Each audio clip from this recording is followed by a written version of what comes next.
I want you to put yourself in the shoes of an everyday American on November 6th, 18... Okay, setting the scene. Right. You wake up, you go cast your ballot, and you watch as your country, which is, already totally fracturing decades of tension, holds the most divided election in its history. The stakes were incredibly high. Exactly. And when the dust settles, the winner is this self-taught, one-term former congressman. He wins the presidency with only 39.7% of the popular vote.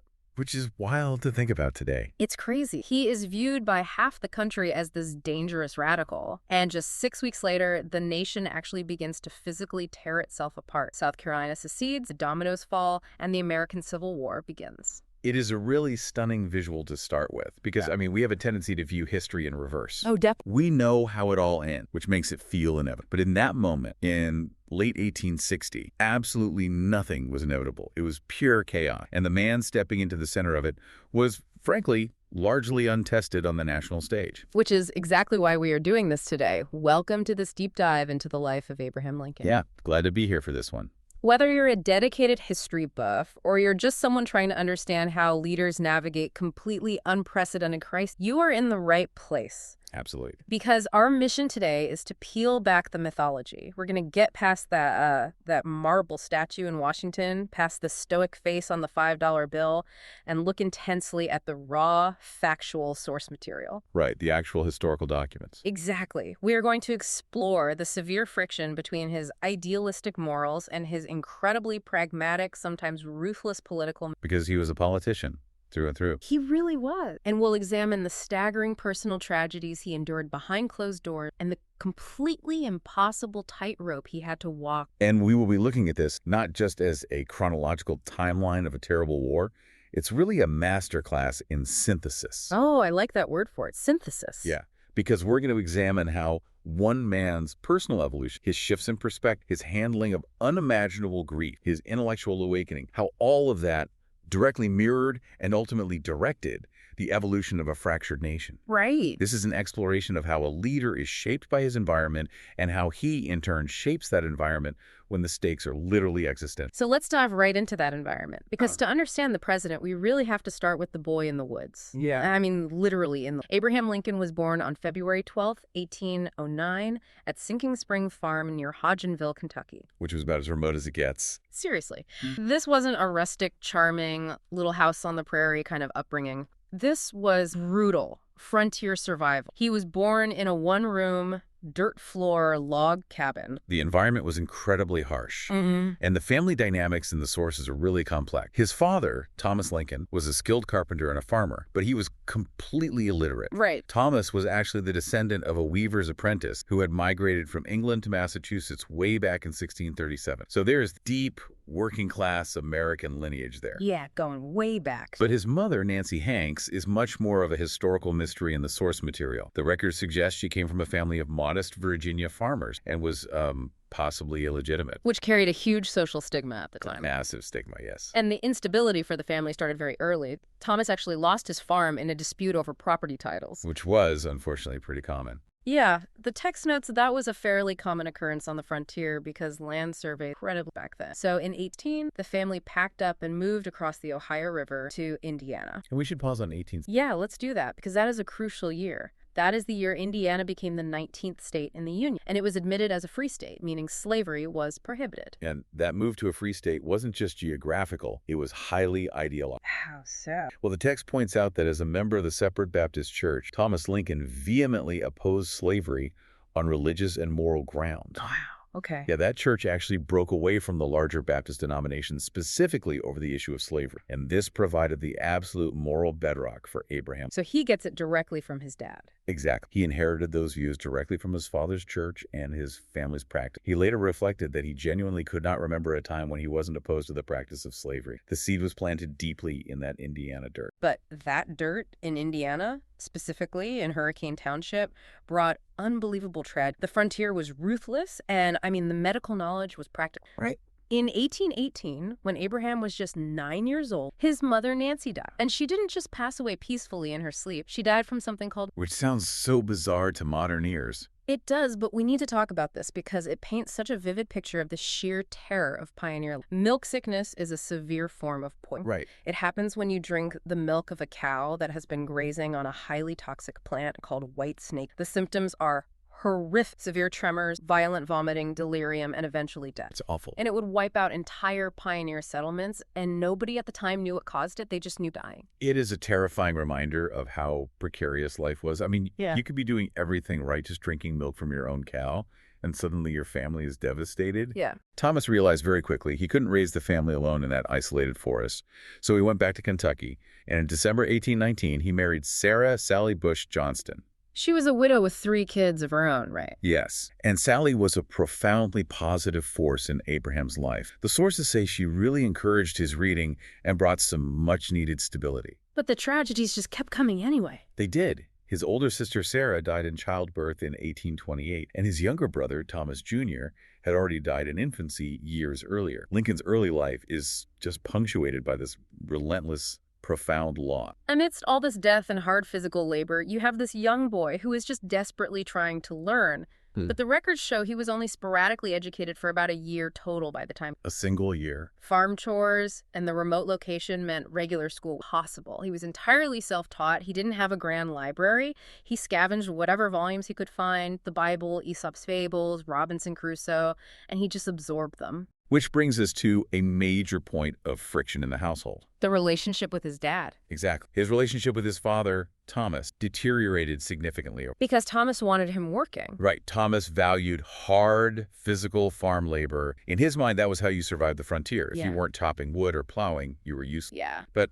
Abraham preferred reading, writing poetry, studying grammar. Thomas actually thought he was lazy. Wow. But this wasn't just typical teenage rebellion. This was a profound intellectual awakening that actively alienated Abraham from his roots. He was developing a highly analytical mind that simply couldn't be contained by the physical boundaries of a rural farm. It's a really fascinating image, this towering, physically incredibly strong young man who is essentially an intellectual trapped in the woods. That's a great way to put it. And it culminated in a permanent break. After helping his family move to Illinois in 1830, Abraham finally left for the town of New Salem. He walked away, and the text notes he would never see his father. Never again. They became completely estranged. It's a dark detail, but it clearly drove him to seek a completely different trajectory. He escapes the woods and throws himself into the bustling, messy world of local politics and law. And he wastes absolutely no. Less than a year after moving to New Salem, at just 23 years old, he runs for the state. Let's be real about the audacity. You have a 23-year-old with no money, roughly 1 year of formal education, and 0 political connections deciding to be alone. Yeah, the confidence is wild. Unsurprisingly, he lost that first. The lack of connections really counted against him, so he has to pivot. He works a series of odd jobs to survive.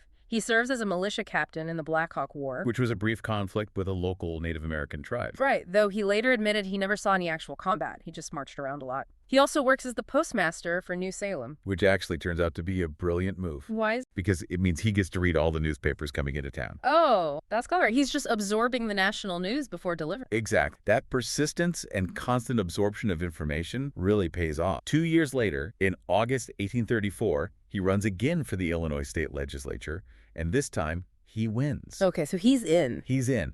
Now, state legislatures back then were primarily focused on very local issues. We're talking building roads, clearing rivers, granting charters for businesses. Potholes and infrastructure. Basically. Yeah. He wasn't overly active in his first term, but what matters here is the network. Right. He meets numerous political acquaintances at the Illinois Capitol, including a young, dynamic Democrat who would become his lifelong political rival, Stephen A. Douglas. Stephen A. Douglas. It feels almost cinematic, you know, the universe putting the two of them in the same room that early on. It really does. During this time, Lincoln is also training himself to become a lawyer. And when I say training himself, he literally just reads the law books he borrows from another. He passes the bar, moves to Springfield, Illinois in April 1837, and opens his own practice. He was a hustler. He eventually partners with Stephen Logan, who was one of the most prominent lawyers in the state. And under Logan's mentorship, Lincoln actually becomes a highly successful, wealthy, sought-after attorney. He really makes it. But 1837 is also a critical year for a much darker reason in Illinois. Yes, and this is a crucial moment for you listening to really lock into because it sets the stage for everything that follows in this deep dive. In November of 1837, in the town of Alton, Illinois, A pro-slavery mob murdered a man named Elijah Lovejoy. A horrific event. Lovejoy was a Presbyterian minister and the editor of an abolitionist newspaper. He had been relentlessly campaigning to end slavery, and mobs had already destroyed his printing press 3 separate times. When they came for his 4th press, they shot him dead and threw his press into the river. And Alton is in Illinois, which is a free state. Yes. That is what makes this so shocking. The mob violence and his brutal killing completely enraged public opinion in the northern free state. It showed it wasn't just a Southern problem. Precisely. It proved that the violence of slavery wasn't going to stay contained in the South. The murder of Elijah Lovejoy heavily foreshadowed the national violence that would explode in 1861. The cracks in the foundation of the country were already widening into fissures. And while the country is cracking, Lincoln's personal life gets incredibly complicated. In 1842, he marries Mary Todd. And I have to stop you here because based on the source material, this makes absolutely no sense to me. There's that contradiction for sure. Mary Todd is the daughter of Robert Smith Todd. He's a highly wealthy merchant and slave owner from Kentucky. You're telling me this man, whose entire moral bedrock is anti-slavery, willingly marries into a wealthy, slave-owning family. How did he justify that? It is a glaring contradiction. The source material notes that her family background should have been highly off-putting to the abolitionist-leaning Lincoln. But human beings are complex. Yeah, they are. He was enchanted by her sharp intellect, her political acumen, and her vibrant personality.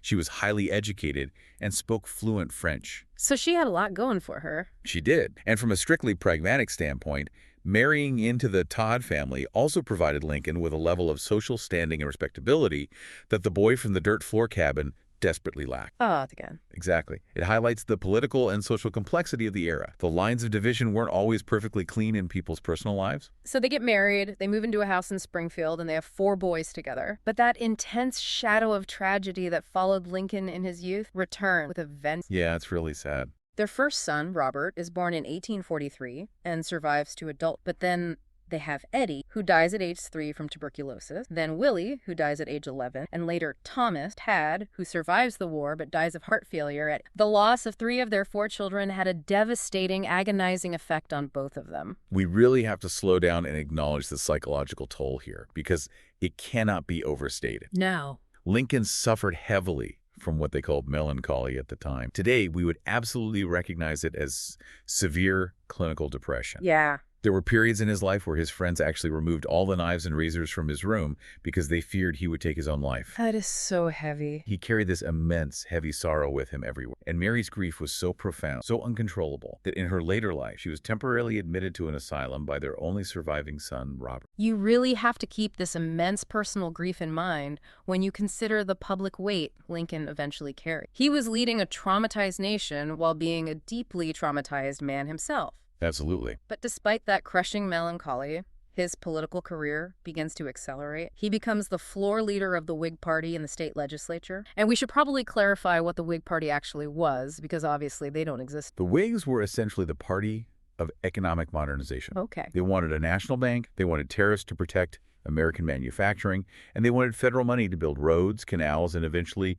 railroads. Internal improvement. Exact. And Lincoln loved this platform because he saw it as a way for a poor boy like he had been to build a business and rise in society. Running on this platform in 1846, he is elected to the U.S. House of Representatives. Moving on up. But he only serves one single term, from 1847 to 1849. And that single term is vital to our deep dive because it coincides exactly with the Mexican-American War. Yeah. The context here. This conflict was sparked by boundary after the United States annexed the Republic of Texas in 5. The U.S. military, under Democratic President K. Polk, launched a hugely successful campaign pushing deep into Mexico. Right. The war ended in 1848, with Mexico ceding essentially the entire modern American Southwest, stretching all the way to California. But for Lincoln and the Whig Party, this wasn't some glorious military. No, it was a looming political catastrophe. Walk us through the math on this, because when it comes to the Civil War buildup, it always comes back to the math of the states and It always comes back to the math. The delicate piece of the country relied entirely on the Missouri Compromise of 18. Okay. That compromise had essentially drawn a line across the country at the 3630 parallel. It prohibited slavery in all new Western territories north of that line and permitted it south of the line. Right, to keep things equal. It was designed to keep a perfect balance of free states and slave states in the U.S. Senate. Because if you have the same number of states, you have the same number of senators. But with this massive new influx of Western territory from Mexico, that compromise was beginning to buckle. Exactly. Lincoln saw exactly what President Polk was doing. Lincoln took to the floor of the House and spoke out aggressively against the war, calling Polk's actions warmongering and unconstitutional. Because he perceived that Texas and the new territories could be chopped up into several new states, which would inevitably swing the balance of power in the Senate straight toward the slave owning. He saw it as a massive land grab to expand slavery. So his one term in Washington is spent essentially yelling, "Look what they're doing to the balance of power." But his anti-war stance was incredibly unpopular back home. People thought he was being unpatriotic. Which is why, true to a promise he made to share the seat with other Whigs, he doesn't seek re-election. He just steps down. Yeah.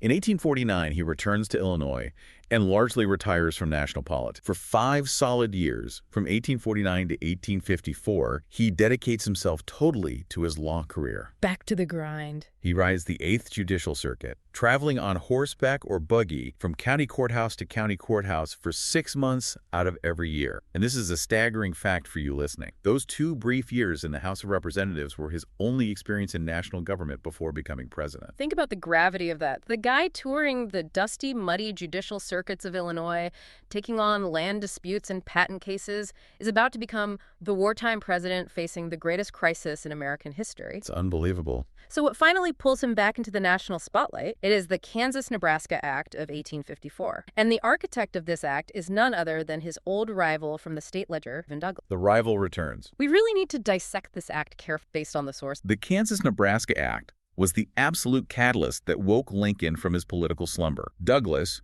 who is now a powerful U.S. senator, wanted to build a transcontinental railroad through the Midwest. Sure, progress. Right. But he needed the territories of Kansas and Nebraska formally organized to do it.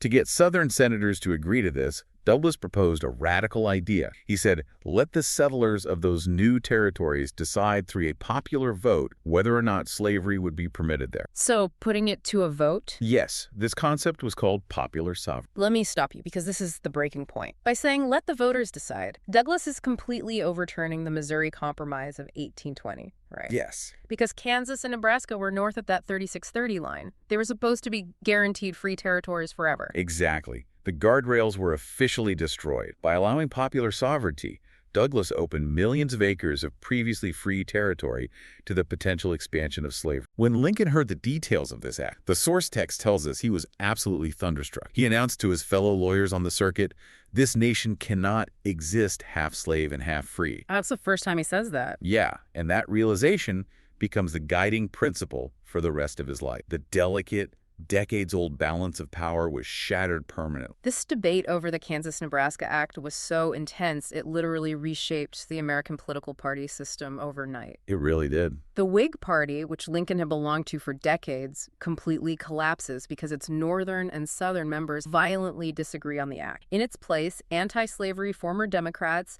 and the northern remnants of the Whigs form a brand new political organization in 1854, the Republican Party. And Lincoln recognized that this new party is the only vehicle capable of stopping the expansion of slavery. So on May 29, 1856, he delivers the keynote speech at the First Illinois Republican Convention. He's back in the game. Oh, he's fully back.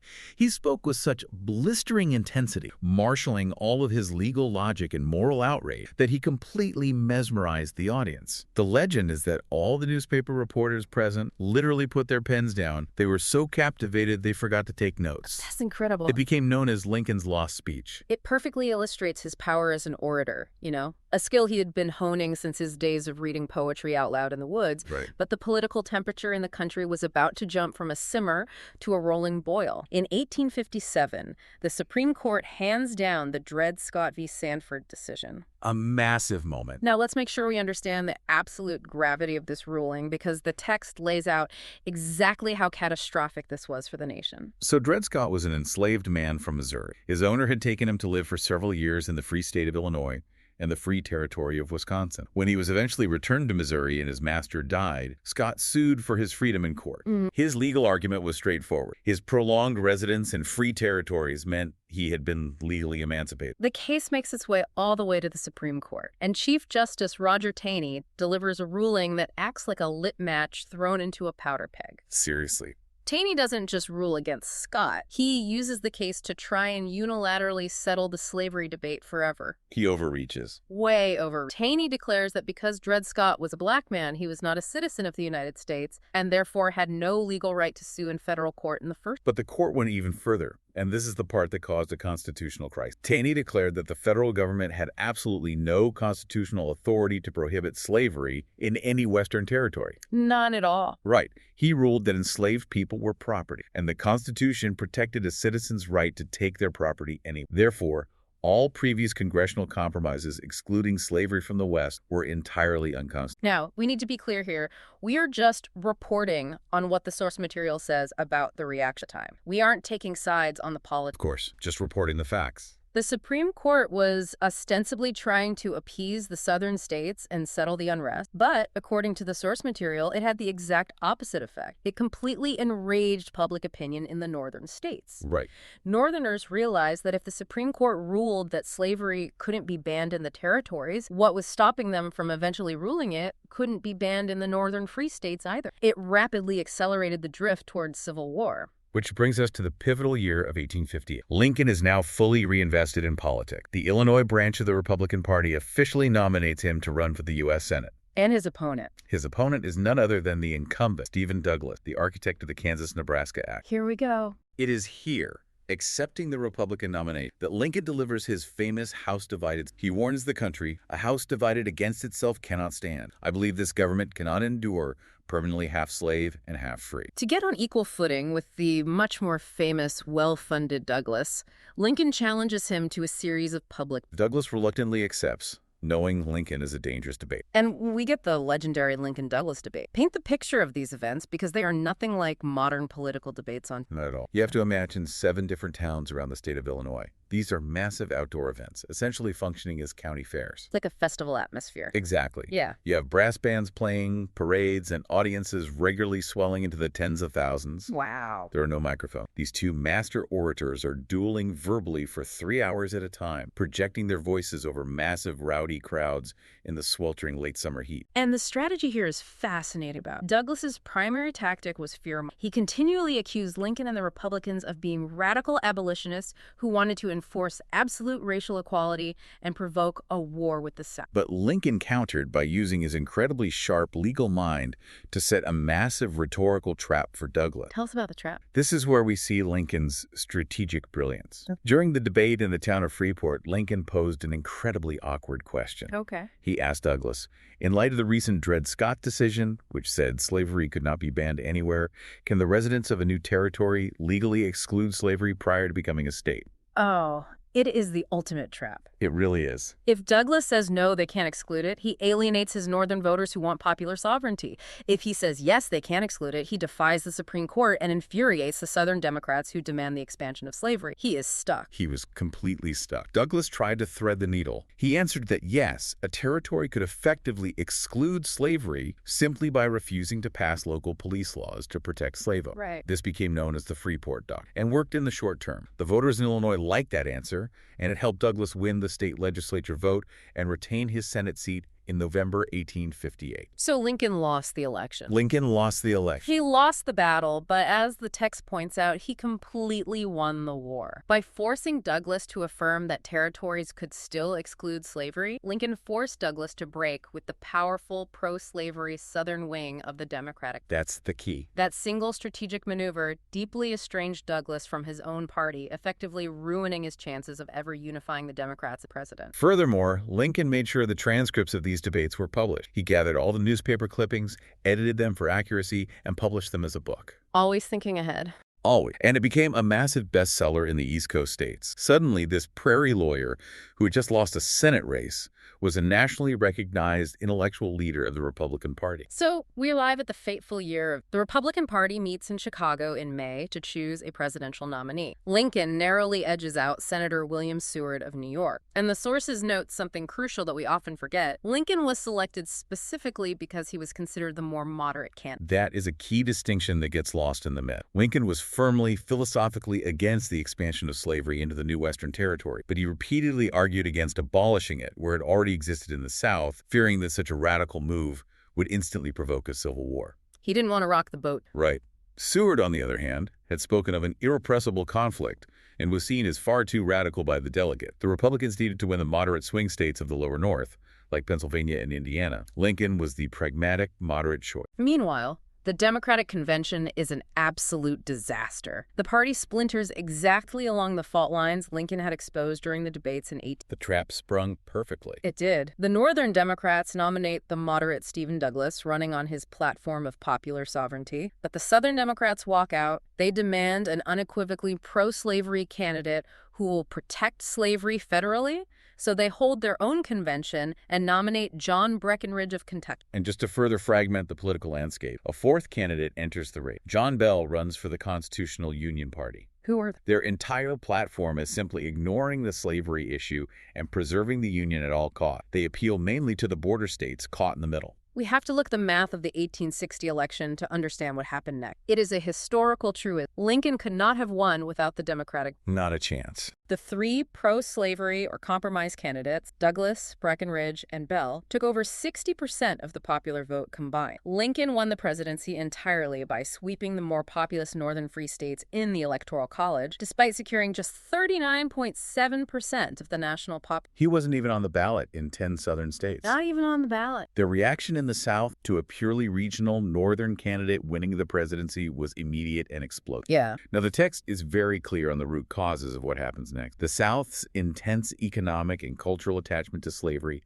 had caused a growing, bitter estrangement from the northern states over many decades. Two different worlds, essentially. Essentially, yes. Yeah. The Southern economy remained strictly agricultural, entirely reliant on the forced labor of enslaved people to produce cash crops like cotton. Meanwhile, the North had rapidly industrialized, expanding its urban centers, railroads. In fact, the idea of secession had been actively debated among Southern politicians for nearly 30 years. Lincoln's election was merely the spark that finally ignited the powder keg, not the root cause itself. But Lincoln didn't quite see it that way at first from his office in Springfield, did he? He really did. The sources say that when South Carolina authorized a state convention to consider secession just 4 days after the election, Lincoln genuinely thought they were... He thought it was theater. He believed it was just another dramatic political ploy by Southern fire eaters to extract more compromises from Washington. He completely underestimated the true virulent strength of the secessionist sentiment in those deep South cotton. It was a massive, near-fatal miscalculation on his part. He thought the silent majority of Southerners were still loyal to the Union. He was wrong. So, on December 20th, 1806, South Carolina formally voted to withdraw from the United States. And once the first domino fell, the rest followed rapidly. Before he even takes off. Yes. By February 1861, before Lincoln was even inaugurated, they were joined by Mississippi, Florida, Alabama, Georgia, Louisiana, and Texas. They seized federal arsenals and forts, drafted their own constitution explicitly protecting slavery, and inaugurated Senator Jefferson Davis as the president of the new Confederate States of America. So Lincoln travels to Washington under heavy guard due to assassination threats, and on March 4th, 1861, he delivers his inaugural address. The nation is literally breaking apart in real. Right. He refuses to acknowledge the Confederacy as a legitimate government, pleads for reconciliation. He speaks directly to the South, saying, "We are not enemies, but friends. The mystic chords of memory will yet swell the chorus of the Union, when again touched, as surely they will be, by the better angels of our..." He entered the White House clinging to one supreme overriding belief: the Union must be saved at all costs. It was a perpetual, unbreakable contract in his eyes. But he was immediately faced with an impossible geopolitical crisis at Fort Sumter in South Carolina. A terrible situation. Why? A small Union Army garrison under Major Robert Anderson was holding the fort, which sat on an island right in the middle of Charleston Harbor, completely surrounded on three sides by hostile Confederate artillery batteries, and Anderson was running out of food. Walk us through this catch-22, because it is agonizing. Lincoln is completely trapped. He really is boxed in. If Lincoln orders the army to evacuate the fort, he implicitly recognizes the sovereignty of the Confederates, destroying the prestige and authority of the federal government both domestically and internationally. He looks weak. Exactly. But if he sends a heavily armed naval fleet to blast its way into the harbor to resupply them, he is the one starting a bloody civil war, which would likely push the wavering border states right into the Confederacy. So he's the aggressor in that scenario. Right. And on the other side, the Confederate government in Montgomery viewed Anderson's garrison as a foreign occupying army on their sovereign soil. They couldn't tolerate it without looking. So Lincoln finds a brilliant, if desperate, middle ground. He notifies the governor of South Carolina that he is sending unarmed ships purely to deliver food to the hungry men in the fort. No troops, no weapons. Wow, so he forces the Confederacy to make the first. Exactly. And the tension finally breaks on April 12, 1861. The Confederate batteries open fire. They conduct a massive 34-hour bombardment of Fort Sumter, eventually forcing Major Anderson to surrender. The American Civil War officially began. The reaction in the North was immediate outrage. The newspapers and the public depicted it not as a new nation fighting for independence, but as an armed, treasonous rebellion against the legitimate government. Right. So on April 15th, Lincoln issues a proclamation calling for 75,000 state militia volunteers to put down the rebellion. And this action has an immediate, devastating consequence. It forces the states of the Upper South to choose sides. Because states like Virginia and North Carolina had initially voted against secession.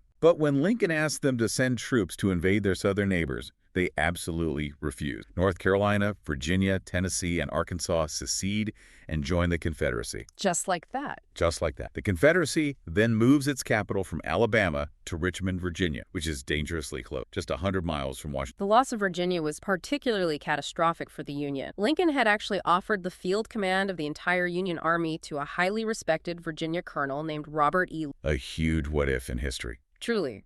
Lee opposed secession personally, but he declined the offer, stating he couldn't draw his sword against his native state. Lee resigned his commission and instead became the foremost Confederate. And Lincoln, holding firm to his legal view that the Confederacy was not a country but a band of localized rebels, proclaims a naval blockade of all southern ports to strangle their economy. But the Northern public is incredibly overconfident. They are clamoring for a quick, decisive strike. The press is screaming, "On to Richmond." They think they can just march down there, win one big battle, and end the whole thing by the end of the summer. Oh, they were so naive. Lincoln yields to the massive public pressure and sends a hastily assembled force of about 30,000 men into Virginia in July. And they run right into the Confederate Army at the First Battle of Bull Run near Manassas. And we have to mention the spectators. Oh, yeah, the spectators. Because people literally brought picnic baskets from Washington to watch the battle. It's absurd. Senators, journalists, civilians rode out in carriages with picnic lunches, expecting to watch a glorious, bloodless pageant. Instead, they witnessed a slaughter. It was a disaster. The inexperienced Union troops were completely outflanked and routed. The retreat turned into a panicked, chaotic stampede back to Washington,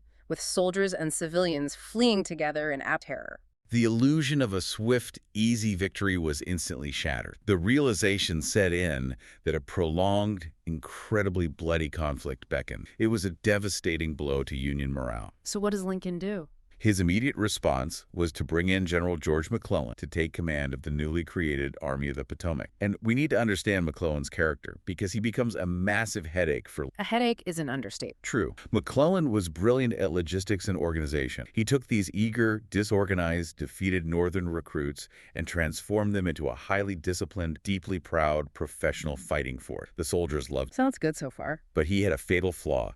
He was incredibly arrogant. He openly despised Lincoln, calling him an idiot, and most importantly, he was pathologically terrified of actually fighting. He constantly overestimated enemy numbers to justify his inaction. But while McClellan is endlessly drilling the army and refusing to move, Lincoln gets hit with a massive, terrifying geopolitical crisis out on the Atlantic Ocean. Trent Affair. Yes. In November 1861, we have the Trent Affair. An aggressive American naval captain stops an unarmed British mail steamer called the Trent, boards it, and forcefully removes 2 Confederate diplomats who are on their way to Europe. Which was a bold move. The Northern media and the public cheered this on as a great victory, but the British government was absolutely outraged by this blatant violation of international maritime. This is where we have to zoom out and look at the global stakes, which Lincoln understood perfectly. We tend to view the Civil War in a localized vacuum, but Britain was the absolute superpower of the world at this time. Their navy was completely unmatched. They ruled the way. Furthermore,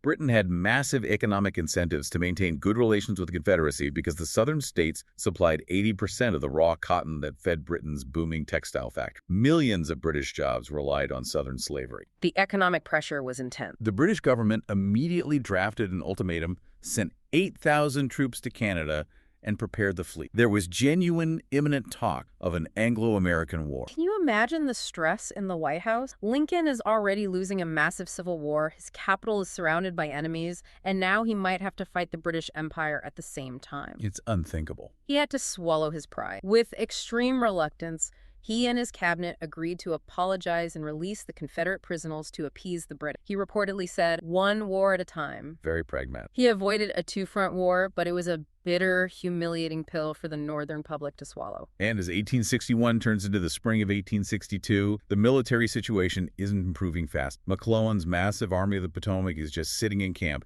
making no progress toward Richmond. There is a glimmer of hope in the West, though, right? Yes.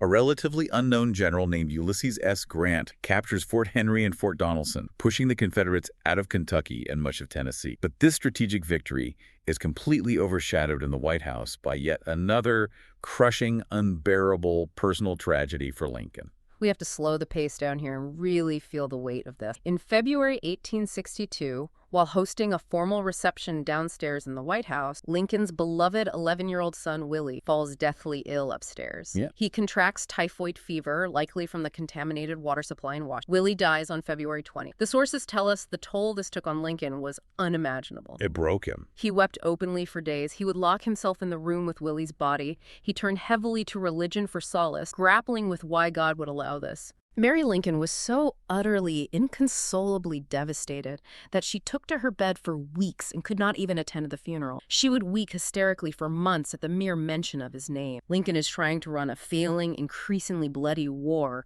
while completely physically consumed by the grief of losing his son. It is a profoundly dark period. Lincoln is desperate for military success to bolster Northern morale and to keep European powers at bay. Nations like Britain and France are suffering deeply from the cotton shortages, causing massive unemployment, and they are seriously considering officially recognizing the Confederacy to restore trade. He needs a win. Lincoln needs a definitive victory to prove the Union can actually survive. So, under immense pressure, McClellan finally moved. He launches the massive Peninsular Campaign, moving his army by boat to land southeast of Richmond, planning to slowly siege the city. And he runs right into the newly appointed commander of the Confederate Army, Robert E. Lee. Lee is everything McClellan is. Lee is audacious, aggressive, and willing to take massive risks. Over a series of battles known as the 7 Days Battles, Lee launches determined, ferocious attack. McClellan panics, overestimates Lee's strength, completely falters, and retreats all the way back to the river. Just a total collapse of nerve. The campaign is a colossal, humiliating failure, and this specific military failure pushes Lincoln toward a radical, paradigm-shifting political effort. This brings us to the evolution of emancipation. We have to remember how Lincoln started the war. He publicly pledged repeatedly not to interfere with slavery where it already existed. Right. He was terrified of alienating the crucial border state, Maryland, Kentucky, Missouri, that still allowed slavery, but had remained loyal to the Union. If Maryland seceded, Washington, D.C. would be entirely surrounded. A completely isolated capital. Right. But as the war dragged on, the pressure from radical Republican abolitionists in Congress was immense. They argued that slavery was the root cause of the war, and this was the perfect God-given opportunity to eradicate it entirely. The sources are very clear that Lincoln was evolved. He was becoming convinced of the need for emancipation, not just for moral reasons, but for, quote, cool political and economic. Enslaved people were the backbone of the Confederate war effort. They dug the trenches, grew the food, and transported the supplies, which freed up white Southerners to fight. By the summer of 1862, with McClellan failing, army recruitment drying up, and anti-slavery sentiment swelling in the North, Lincoln realizes the old strategy is dead. He tells his cabinet, "We must change our tactic or lose the game." So in July 1862, he privately presents his cabinet with the very first draft of the Emancipation Proclamation. How do they react? The cabinet is stunned, but largely approved. However, his Secretary of State, William Seward, the same man he beat for the nomination, steps in with a brilliant piece of political advice. What does he say? Seward argues that issuing this massive, society-altering decree right after a string of embarrassing military defeats in Virginia would look like a cry for help. He says it will look like our last shriek on the retreat. He forcefully advises Lincoln to put it away and wait for a military victory, so it looks like an act of strength. And Lincoln recognizes the wisdom in that.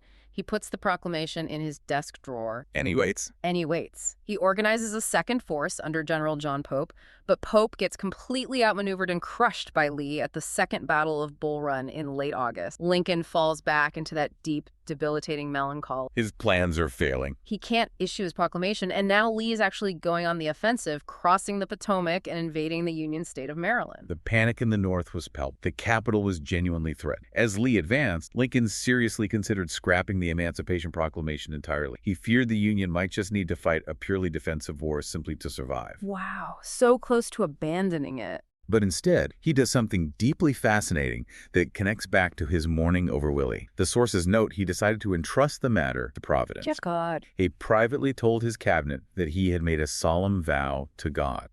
If the Union Army could halt Lee's invasion, he would consider it a direct indication of divine will and move forward with emancipation. That moment of truth comes on September 17th, 1862, at the Battle of Antietam in Maryland. It remains, to this day, the single bloodiest day in American military. Over 22,000 casualties in just 12 hours of fighting. Just staggering. It wasn't the overwhelming, crushing tactical victory Lincoln wanted because McClellan once again refused to commit his reserves, but they did enough to halt the invasion. Lee was battered and forced to retreat back across the river into Virginia. And that was enough for Lincoln. 5 days later, on September 22nd, he convenes his cabinet and officially publishes the preliminary emancipation. We really need to pause and analyze the highly specific, calculated wording of this document because it surprises a lot of people when they read the source text. Yeah, it's very legalistic. It did not decry the immorality and evil of slavery as its primary legal argument. Instead, Lincoln cleverly portrayed the action strictly as a military necessity to ensure the preservation of the Union. As commander-in-chief during a rebellion, he argued he had the constitutional war power to seize the property of the enemy. So treating enslaved people legally as property to free them. Exact. The decree stated that on January 1st, 1863, all persons held as slaves in any state still in active rebellion against the United States would be thenceforward, and forever free. That distinction is crucial. It didn't free the slaves in the loyal border states because he didn't have the military necessity justification there. The reaction to the publication was explosive and incredibly divided. Very polarized. The abolitionists were thrilled, holding massive prayer vid. But the text explicitly notes that the decree met a mostly hostile reception everywhere else. Southern Confederates denounced it as an attempt to incite violent slave rebellion. Loyal Unionists in the border states denounced it. Northern Democrats and even moderate Republicans hated, fearing it would radically change the purpose of the war and push the border states into the Confederacy. The blowback was severe. The Republicans actually lost dozens of seats in the midterm elections that fall, but the strategic impact on the war was undeniable and immediate. It kept Europe out of it. Yes, by making the destruction of slavery an official war aim, Lincoln made it politically impossible for Britain or France to intervene on behalf of the Confederacy. The European working classes simply wouldn't support fighting to defend slavery. That makes sense. Furthermore, when Lincoln signed the final document into law on New Year's Day, 1863, stating he never felt more certain he was doing right, it included a revolutionary provision. It officially allowed former slaves and free black men to be accepted into the Union's armed forces. That is a massive turning point. This led directly to the formation of the first black regiments in the history of the regular American Army, like the famous 54th Massachusetts. Right. Lincoln actively encouraged this recruitment. He viewed these soldiers fighting for their own literal freedom as a highly motivated, decisive weapon. But while the political landscape shifts, the military woes in the Eastern Theater just relentlessly continue. Lincoln finally loses all patience with McClellan for refusing to aggressively pursue Lee after Antietam and fires him permanently. Finally. He replaces him with General Ambrose Burnside. Burnside wants to prove he is aggressive, so in December 1862, he blunders into an absolute disaster at Fredericksburg, ordering futile, suicidal frontal assaults against entrenched Confederates, sustaining nearly 13,000 casualties for absolutely no gain. Just a meat grinder. So Lincoln fires Burnside and brings in General Joseph Hooker, nicknamed Fighting Joe. Hooker revitalizes the Army's morale, but in May 1863, he takes the Army across the river and goes up against the tactical genius of Lee and Stonewall Jackson at the Battle of Chancellorsville. A famous battle. And despite having a massive numerical advantage, Hooker loses his nerve, Lee aggressively splits his smaller army, and the Union is humiliatingly defeated yet again. When Lincoln gets the telegram detailing the disaster at Chancellorsville, he is visibly distraught. He paces the room, literally exclaiming, my God, what will the country say?" And the country had plenty to say. The criticism of Lincoln at this point was vicious and widespread. Radical Republicans in Congress investigated his generals. The Democratic newspapers called him a tyrant and an ape, and even his own cabinet was rife with internal plotting and discord. And the public. The Northern public was exhausted by the seemingly endless lists of the dead. To maintain the army, in March 1863, Congress passed the Conscription Act, the first national military draft in American history, targeting men aged 20 to 45. Let's explain the anger here, because the draft had a massive... If you had $300, which was roughly a year's wages for a laborer, you could pay to hire a substitute to take your place. So a rich man's war, but a poor man's fight. Exactly. It immediately became branded as that. People viewed it as tyrannical. This class resentment and racial tension exploded in July 1863 with the New York draft riots. Terrifying. For 4 days, violent mobs of largely working-class immigrants rioted against the draft, attacking government buildings and specifically targeting the city's free black population. Lincoln actually had to send federal troops fresh from the battlefield to put down the riot. Lincoln is desperately trying to hold the very fabric of society together.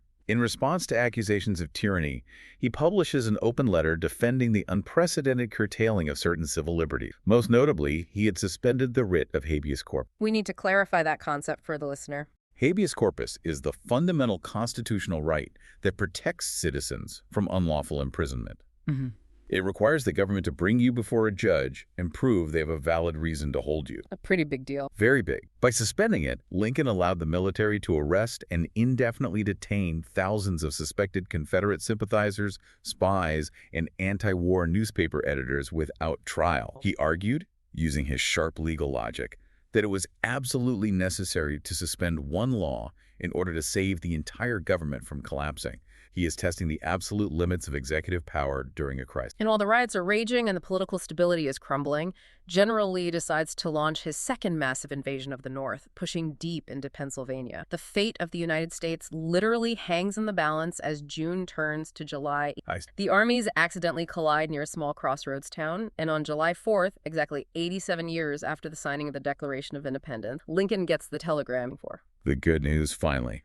The Union Army, under General George Meade, has decisively defeated Lee at the immense 3-day Battle of Gettysburg. Lee's shattered army is retreating. And the good news exponentially compound. Just 3 days later, on July 7th, word finally arrives from the Western Theater. General Ulysses S. Grant, after a grueling, brilliant, months-long siege, has captured the strategically vital city of Vicksburg, Mississippi. Double victory. Grant captures an entire Confederate army of 30,000 troops. More importantly, taking Vicksburg gives the Union total, undisputed control of the entire Mississippi River, effectively slicing the Confederacy completely in half. So they can't move supplies across the river. Precisely. These dual massive victories in the span of a week are the undisputed strategic pivot point of the Civil War. Lincoln is initially euphoric, but that joy very quickly turns to furious, bitter frustration. Why? Because General Meade, whose army was battered but victorious at Gettysburg, failed to aggressively pursue and destroy Lee's retreating army before they could cross back over the flooded Potomac River. He let him get away. Lincoln was furious at the caution, stating,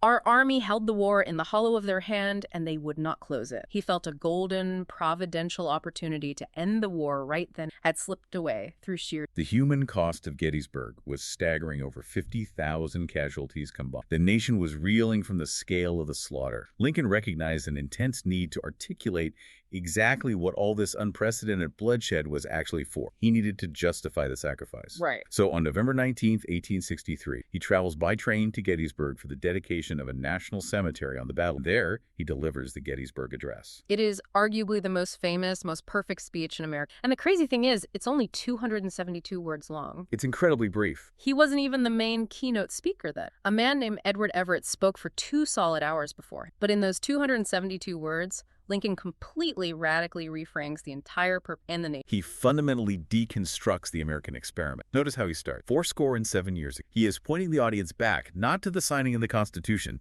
in 1787, which was a legalistic document that compromised on slavery. Right. He skips the Constitution. He points them back 87 years to 1776, to the Declaration of Independence. He reminds the nation that it was conceived in liberty and dedicated to the proposition that all men are created. That's a huge shift. By doing this, he was drastically broadening the significance of the war. It was no longer just a legalistic fight about stopping secession and maintaining a political union. It was a fiery moral crusade to fulfill the deepest, most radical promises enshrined in the Declaration. He ensures the grieving public that the soldiers buried there did not die. And he ends with those iconic soaring phrases, resolving that the nation, under God, shall have a new birth of freedom, and that government of the people, by the people, for the people, shall not perish from the earth. It is just a masterful, breathtaking piece of political rhetoric that forever changed how Americans view their own family. As we move into the grim year of 1864, the focus begins to shift slightly toward the future. Lincoln starts looking at how the Southern states will eventually be permitted to re-enter the Union once they are defeated. Reconstruction. Yes, and he demonstrates his remarkable pragmatic political dexterity here. The radical faction of the Republicans wanted a drastic, punitive reorganization of Southern society. They wanted to ensure complete legal and voting equality for African Americans immediately. And The moderates wanted a softer, more forgiving approach to quickly bind up the wound. Lincoln navigated this treacherous divide by proposing a plan that maintained the physical, territorial integrity of the Southern states, pleasing the moderates, while making complete, irreversible emancipation an absolute non-negotiable requirement for readmission, pleasing the radical. But the reality on the ground is that the war is still grinding. Deeply frustrated by General Meade's lethargy in Virginia, Lincoln makes a decisive. He brings Ulysses S. Grant east and promotes him to lieutenant general in March 1864, giving him absolute overall command of all Union. The perfect general for the job.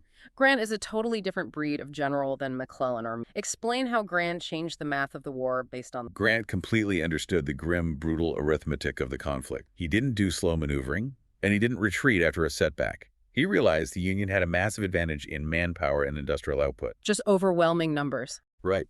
So he implements a coordinated strategy of simultaneous, relentless attacks against the Confederate heartlands to prevent them from shifting reinforcement. Grant personally takes the field in Virginia and throws his army against Lee's forces in a series of horrific, grinding battles known as the Overland Campaign. It was incredibly bloody. Grant absorbs massive casualties, losing roughly 50,000 men in just a month. But with Lincoln's full, unwavering backing, Grant never retreats. He just keeps pressing, sliding left, and bleeding Lee's irreplaceable army dry. Meanwhile, he orders General William Tecumseh Sherman to launch a massive campaign in the West to capture the vital industrial hub of Atlanta. The sheer relentless bloodshed of the summer of 1864 makes it incredibly difficult for Lincoln politically. The Northern public is horrified by the casualty lists coming out of Virginia.